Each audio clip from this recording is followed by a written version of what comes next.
Happy Wednesday.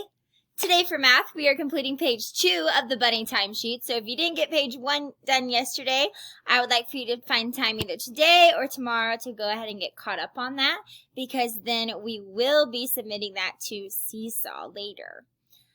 Also, I want you to show your parents how to code.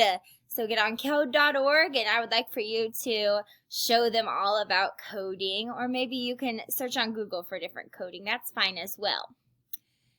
For English Language Arts, well, I get to see most of you on Zoom or phone call, or maybe I'm emailing your parents, whichever they signed up for. I'm super excited to hear from you and to see your faces, hear your voices. And after that, or before, whenever, depending on when your meeting is scheduled, I'd like for you to watch the Read Naturally tutorial. So that's that the stapled packet of reading pages.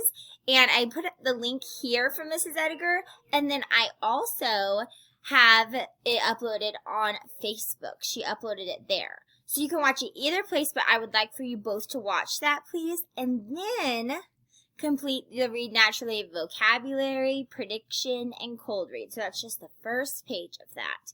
I really want you to watch that video prior to it, though, because it'll answer any questions that you have. And then if you have other questions, though, please feel free to reach out to me or Mrs. Edgar. And then check out an announcement from Mrs. Cole. Hope you have a great Wednesday.